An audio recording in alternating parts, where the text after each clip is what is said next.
Okay, Josue Pavon is here. CLNS Media covers the Celtics. Cedric Maxwell Podcast as well. We are going to talk about the Celtics briefly because they're the favorites to win the NBA championship again. And let's start by taking a little temperature check of the city because the city's been here before. They've been favorite going into the playoffs to win it all. The last couple of years they've been up there. And are fans nervous, excited? Do they have anxiety? Like what's the temperature out there? I'm gonna say all the above, man. Those are those three words that pretty much, yeah. That's a great way to sum up just the overall like attitude of Celtics fans heading into the postseason, because it's this historic regular season where we haven't seen a Celtics team dominate like this in the city. I want to say about 40 years now. I think one of the teams from the 70s had at least at some point had that much of a dominating lead atop of the Eastern Conference, double figures, 14-game lead. And you don't get the sense of like everyone's like, oh, this is a wrap. You know what I mean? This is set in stone, 2024 champions, because Right. of what happened or what they've seen the last 2-3 years. I mean, look, the team that was supposed to be, all grown up and okay, now it's their turn. This is it. They learned from what happened in 2022. Went down 0-3 against the Miami Heat. They made it a series at the end, but when Tatum went down, like that's the thing about this city of Boston. It's about the championships, and when you tease the fan base like the way the Celtics have, they're just ready to see it. They're not. It's not like they're ready for history to repeat itself, but they're like, all right, we'll all be excited, overly excited when it's the NBA Finals and you guys are back there. You know what I mean? Like, I just think that's what it's going to take. And even though you look at their path, and relatively speaking, I mean, I don't want to say the word light, but let's just say it doesn't seem as daunting as it has the last 2-3 years when you consider the rest of the teams that are in the mix here to win the East. So look, the Celtics couldn't be in a better position. But to answer your question, man, Celtics fans are both excited, anxious, and ready to see this thing, how it unfolds. Right when the playoffs start, they'll have a better sense of how they feel about this team. 100%. Once they once they show what they're made of. They're, as of this recording, minus 160 to win the Eastern Conference. So not even plus odds. That's how much of a favorite they are to win the Eastern Wow. Conference. As of this recording, they're plus 175 to win the title. This is after the announcement of Giannis Antetokounmpo's injury. The Nuggets are plus 300, so they're not even that close to each other. The Nuggets right after favorites in the West. And then you also have this stat. This is a stat that I've taken note of, especially. You want to guess the last team to lead the NBA regular season in net rating and go on to win the NBA championship? I want to say the Golden State Warriors, but I feel like that's an easy one. Like, It is the Warriors, but it's the okay. 2016-17 Warriors. So Oh, it was yeah. the first Kevin Durant team, Yeah. which is to say the Celtics, who in the entire year they've led in net rating by like more than 4 points, basically. Um, Leading in net rating also means you're not playing a lot of close games. And one Right. of the areas we worry about this team is, can a team like Philly or Milwaukee or Miami in particular, I would have said the Knicks if they were healthy, but potentially them as well. What happens if they get in that close game situation? Is that something that people are worried about in Boston as well still? Yes, definitely. I'll say this for sure with confidence. The ISO Tatum at the end of the games, it's getting a little stale, Brian. I mean, Celtics fans are like, he doesn't have a great success rate in those moments. Let's face it, whether they go into overtime or whether it's an L. I mean, you don't Celtics fans don't feel that confident when that's the situation. So yeah, that's a big talking point right now. What's Joe Mazzulla gonna have in his bag of tricks at the end of the game when it's a close one? We know that Celtics gonna have those nights when they dominate. Those nights where Tatum is on, Jalen's on, Porzingis is all over the place, on both ends of the floor. Like, the Celtics are really hard to beat when they're in stride and everyone is doing what they're supposed to do and everything's all right. Like, that's what led to this humongous lead at the top of the Eastern Conference. But at the end of games, I used to say, if you can hang around, if you can keep it close, by the end of the fourth quarter, you have a shot. I mean, if it's a minute left, 2 minutes left, a tie game or 2-point game or so, flip a coin, like that's what's been the you know, their record in those situations. They're pretty much 500 when the game's on the line and under a minute to go. So yeah, that's something I wonder if Joe Mazzulla and his coaching staff are ready for that, because you look at what happened last year, and that was one of the few things that people noticed right away about Joe Mazzulla after the timeout fiascos. I mean, maybe it wasn't a big thing nationally, but here in Boston, like last year, it was like, this guy won't call timeouts. Well, why is he doing that? And so after that talking point going into the playoffs, that was the next thing. And listen, this wasn't ideal, the way he got the job last year. So a lot of the Celtics fans sort of gave him a pass.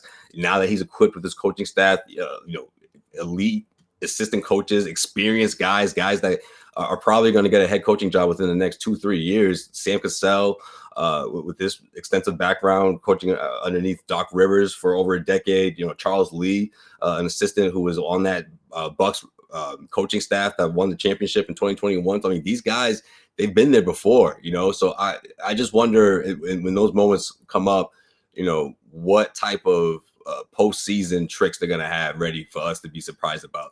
And it doesn't always have to involve Tatum. Clearly, this team is very talented. I mean, we're talking about 4 of the 5 starting members of this lineup have been the players of the week, at some point, or at least a couple of times. And it's not just Tatum, Brown, and Porzingis. Derek White can also come up big at the end of games. I mean, look at what happened in Game 6 of the Eastern Conference Finals. I mean, if he doesn't have the moxie to go ahead and get in there, get that offensive rebound and the putback, there wouldn't have been a Game 7. Yeah. So yeah, I mean, that's a big concern for sure. But again, although the Celtics will have those handful of games where they dominate and they can't be stopped, especially against teams in the Eastern Conference in those first couple of rounds, that's going to make it. That's where they'll show their dominance. But then in other moments, if teams can hang around and make things interesting at the end, you definitely have a chance to beat the Celtics.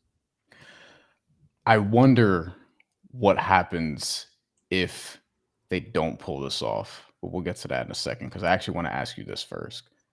Their biggest threat to them in the Eastern Conference is whom right now? Because now what a lot of people are doing is, Philly can make a run, even if they're in the play-in, because there's a world where Philly can draw a Milwaukee or an Orlando or a Cleveland in round 1.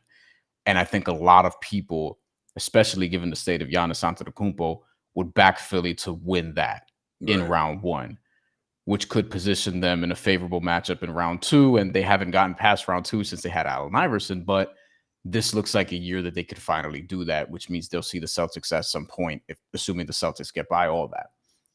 You also have Miami, who not great in the regular season again this year. They were even worse last year. Jimmy Butler is 34 and in year 13. I'm not sure how much playoff Jimmy there is left, but they're a team that I'm willing to be late to their funeral. Like, I'm not going to count them out until they're actually dead. I'm surprised you're saying that about Jimmy Butler, man. I was thinking that's like the one thing that they, or one of the few things that, could get them out of a first round matchup, but it really does depend on who they're playing, I guess. Yeah, it's like, if Miami draws Cleveland, I think people will pick Miami. I think if Miami draws Orlando, people will still, like, they have that built up. They have the most playoff wins in the last 4 years, playoff series wins, finals appearances. It's just, how much longer can you do it? But to me, Boston should beat them. But like, are Celtics fans scared of anybody else in the East? Like, who is the biggest threat to them in the East? Is it Milwaukee, Philly, Miami? Is it even New York? Is it one of those teams? I mean, before the Giannis injury, which is unfortunate, obviously, because of the way that night went for them. And, it's like another setback for a team that just had so many of those throughout this tumultuous season, and Doc Rivers in the mix now. But with the injury, I think it kind of changes things. I just think with the Milwaukee Bucks, they got those 2 blowout wins under their belt against the Celtics. I think that helps them in their confidence playing at home.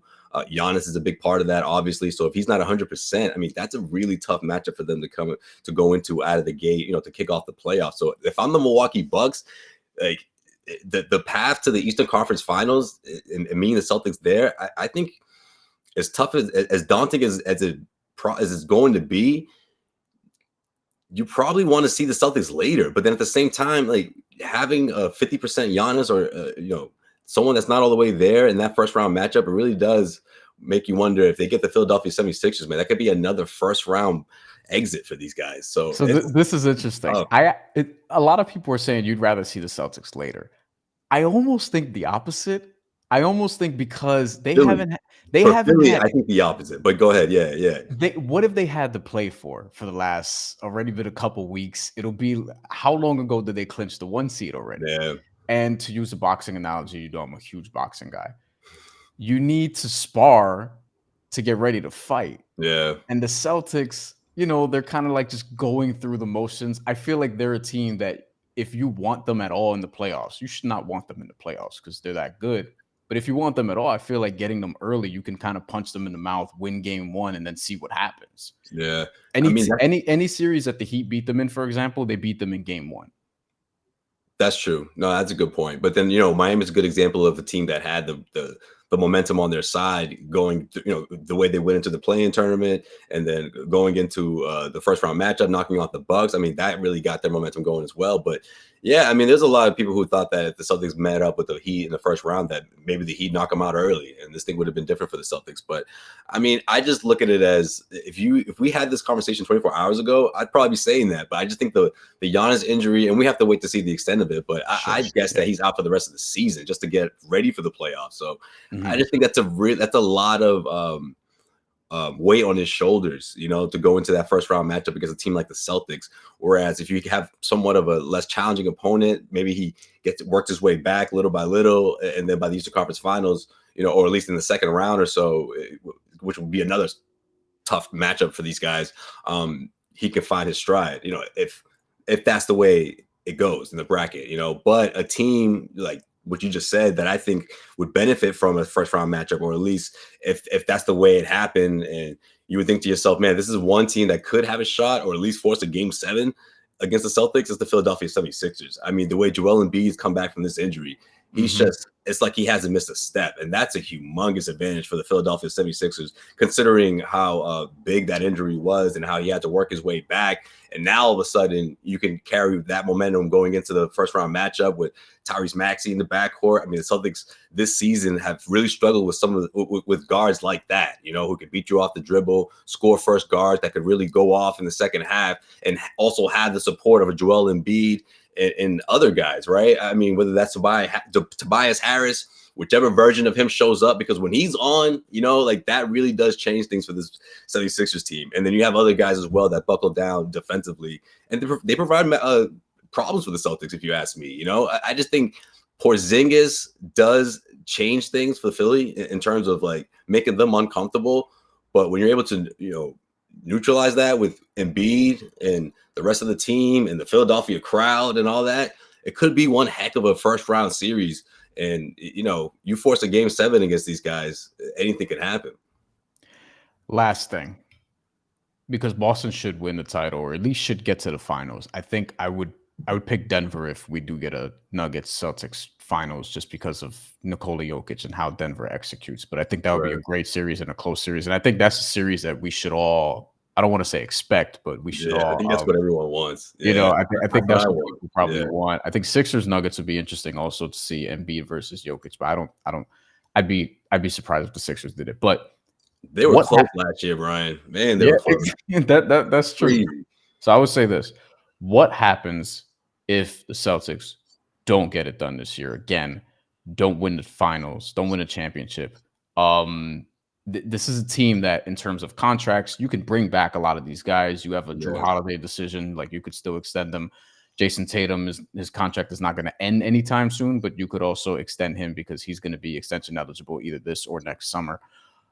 Like, you can bring back these guys, but I do think that Celtics fans are going to be like, God, we didn't get it done again. Yeah, it would be devastating for sure. And I think, honestly, even though as devastating as it would be, considering how many times they reached the Eastern Conference Finals, and this would be, let's say, hypothetically, a second failed appearance in the NBA Finals, I think they would do their best to run it back, because really that's their best option. They put all their chips in this past summer, trading away, Marcus Smart and Robert Williams III, locking in Kristaps Porzingis. They already locked in Horford, who seems to be aligned to, right off into the sunset when he finishes that contract, after next year. So I just think running it back would be the best option for these guys. And they have the flexibility to do that. However, the Jrue Holiday equation would be interesting, because going into the offseason, I mean, if you're Jrue, you have options. You could actually go somewhere else and try to win a championship, or if you believe that you could stay another year. I mean, it all depends on how the negotiation goes in terms of what his value is compared to how old he is and all that. Because let's face it, for what he's for what he can be offered at its max, I'm not quite sure the Celtics are prepared to put together that type of deal when you have Jaylen Brown's max deal going to kick in next year. And then you have to get ready for Jason Tatum, not to mention Derek White has made a name for himself here in the city. And, a big part of what they do in their future, I think, has Derek White role already carved out for sure. So it would be devastating, but I really don't see this team in the path of, oh, we got to trade one of the, Tatum or Brown, or, oh, Porzingis has got to go. I think those guys are going to stick around. This core will stick around for the next couple of years, but the pressure would double for sure. And I think a lot of that would come down to Joe Mazzulla.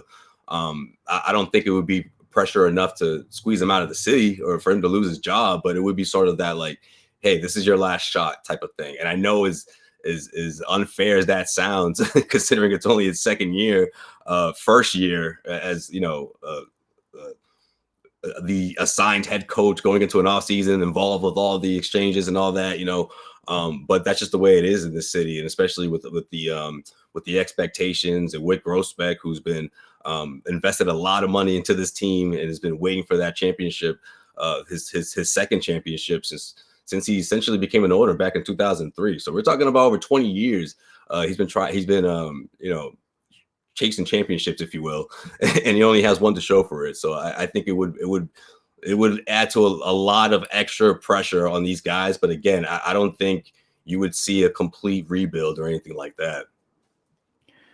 Yeah, playoffs should be fun. But ultimately, I do think Boston will probably be more understanding if they lost in the finals as opposed to the East. I think the East is really the hurdle that you got. Yeah, that would be. Yeah, that's if you lose in the Eastern Conference Finals again, or even before that, I think that's when people are going to be like, "All right, what's really happening here?" But barring injuries, yes, definitely, yes. 100%. We'll see. Playoffs should be a lot of fun, and we'll find out who the Celtics play in round one soon. Hey, you know what? Speaking of pressure, real quick before we wrap up here, for man, sure. Jason Tatum, man. Yeah, like, this is it. People are gonna look at Tatum and say, what more do you need? Considering the year Jalen had. We say this every year in Boston. Jalen coming off his best season of his career. It's almost every year we say this here, and this year it applies. What he's been doing defensively. You got Kristaps Porzingis. Like, what more do you need? I think that would be certainly the question going into another failed deep playoff run. And all eyes would be on Tatum for sure. So no pressure, Jason, but that's just what's going on. It's just the way it is right now for him, man, in these Celtics. And I think it's fair, given that he's part of a machine this year, which is actually why he's not going to win MVP or is even going to be on some ballots. Like, you're part of a machine, you're the head of a machine. Kristaps Porzingis, I said, is the ultimate X factor in the Eastern Conference. Like, he can really swing who wins that conference if he's healthy and if he's good, and he's a matchup problem for pretty much anybody they'll face. So we'll see. Should be a lot of fun, but I do think they should get it done this year. But man, I don't know. Eastern Conference has some bag of tricks. That's Play Pavon. Nice. You can follow him at Joe_Sway on Twitter. We're still calling it Twitter. Cedric Maxwell Podcast, CLNS Media. We'll be back with more very soon.